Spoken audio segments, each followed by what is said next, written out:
Pag-usapan natin ang mga trabaho. Sige, nakita mo na ang anime, pinangarap mo na ang ramen, at ngayon iniisip mo, uy, baka lumipat na lang ako sa Japan.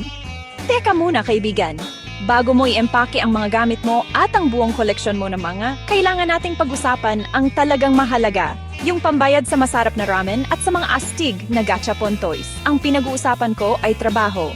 Oh, yan yung laging tinatanong sa'yo ng mga magulang mo. Ang Japan ay may matatag na ekonomiya.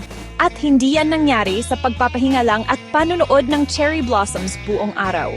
Bunga ito ng pagsisikap ng mga masisipag na tao na gagawa ng iba't ibang mahahalagang trabaho na nagpapatakbo sa bansa ng mas maayos pa sa isang bagong Shinkansen. Simulan natin sa mga basic, yung tinatawag na bread and butter o baka rice and nori ng mga manggagawa sa Japan. Isipin ang mga factory worker. Hindi lang sila kung sino-sinong humihila ng lever. Sila ang gulugod ng pagmamanupaktura. Pagkatapos, nariyan ang mga sales clerk. Sila ang mukha ng customer service ng Japan o motenashi. Sunod ang mga engineer, sila ang humuhubog sa hinaharap. Paano naging ganitong futuristic wonderland ang Japan na nakikita natin sa mga pelikula?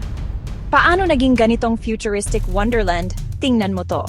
Hindi ito aksidente at tiyak na hindi ito gawa ng mga alien, siguro. Ito ay isang masterclass sa pagtuon, inobasyon, at isang bagay na gusto kong tawaging gawin nating astig ang lahat. Pagkatapos ng World War II, kailangan ng Japan ng glow-up at naku, nagawa nga nila. Ibinuhos ng bansa ang enerhiya nito sa teknolohiya at pagmamanupaktura. Nagsimula sila sa mga sasakyan, Toyota, Honda, at nagbenta hindi lang ng kotse kundi ng pangako ng kalidad. Ang pagkahumaling na ito sa kalidad ay mabilis na kumalat sa electronics. Sony, Panasonic, Nintendo, hindi lang produkto, kundi kultura. Dito nila pinanday ang sining ng Kaizen, ang patuloy na pagpapabuti. At pagkatapos ay dumating ang mga robot. Hindi nila nakita ang mga robot bilang banta, kundi bilang kasosyo. Mula sa pagmamanupaktura hanggang sa pangangalaga, robotics na nagpapagaan ng buhay. Kaya napag-usapan na natin ang malaking larawan, pero kumusta nga ba talaga sa mga trabahong ito? Tingnan natin ng mas malapitan. Maaga ang simula ng araw mo at kailangan lahat ay tumpak. Ang bawat galaw ay kinakalkula. Ang bawat gawain ay may layunin. Ang kapaligiran ay malinis, organisado. Ramdam na ramdam ang diwa ng pagtutulungan. Ngayon, lumipat tayo sa industriya ng serbisyo. Isipin ang sarili mo bilang sales associate sa Shibuya. Malinis ang uniforme mo. Perpekto ang tindig mo. Totoo ang ngiti mo. O baka ikaw ay isang healthcare worker, isang nurse. Sa dumaraming populasyon ng matatanda, napakalaga ng tungkulin mo. Huwag kalimutan ang mga guro, hinuhubog nila ang susunod na henerasyon. Kasama ang oras ng paglilinis, estudyante at guro, magkasama. Sige, magpakatotoo tayo. Marami sa atin ang unang nagkagusto sa Japan dahil sa pop culture nito. Anime, manga, video games, sila ang bintana natin. Pero sa likod niyan, matutuklasan mo ang isang malalim na kultura. Isang kultura na napakalalim, napakayaman, at napakaganda. Ito ay isang lugar kung saan ang mga sinaunang tradisyon ay nabubuhay kasabay ng futuristic na teknolohiya.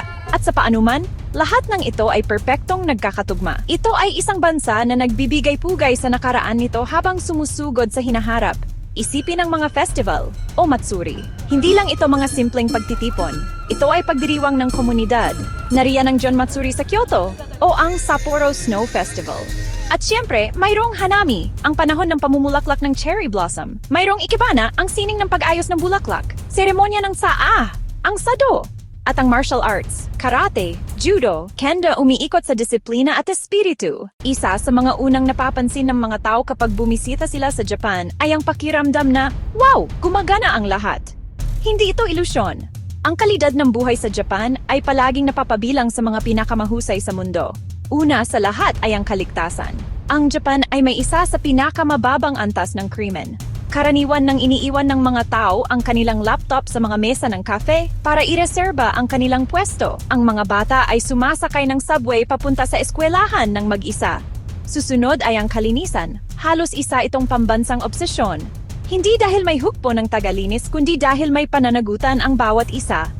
At ang mga pampublikong banyo ay madalas na malinis. Nariyan din ang pampublikong transportasyon, isang obra maestra ng engineering at kahusayan. Ang mga sistema ng tren at subway ay maalamat dahil sa pagiging punctual at malinis.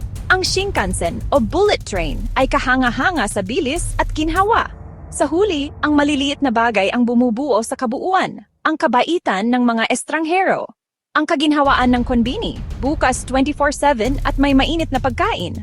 Universal na access sa dekalidad na pangangalagang pangkalusugan at edukasyon. Lahat ng ito ay nag-aambag upang lumikha ng isang kapaligiran kung saan mas magaan ang buhay. Aminin natin, para sa marami, ang numero unong dahilan para pumunta sa Japan ay ang pagkain.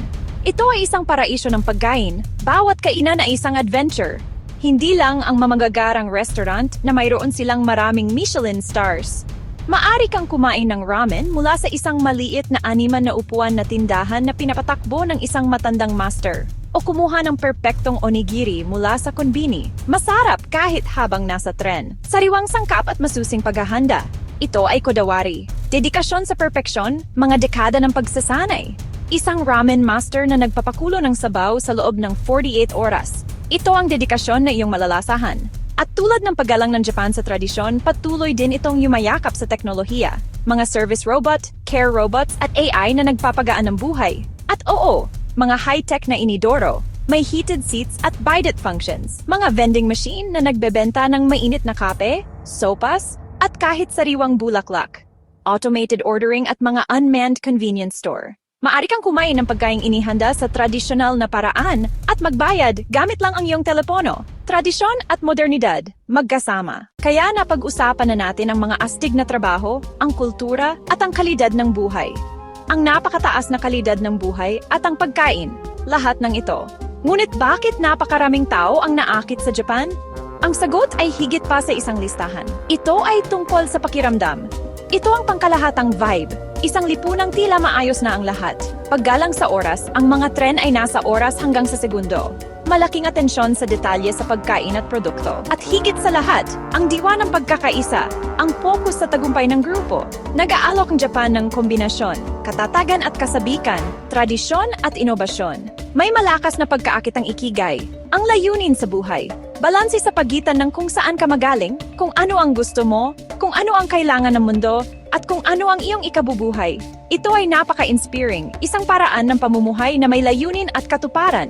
Nag-alok ang Japan ng katatagan, kasabikan, tradisyon at inobasyon, isang napakalakas na kombinasyon. Isang kombinasyon para sa sinuman, buhay na maayos ng hindi nakakabagot. Kaya, ano ang secret sauce? Ano ang nagbubuklod sa lahat ng ito at nagpaganda sa Japan?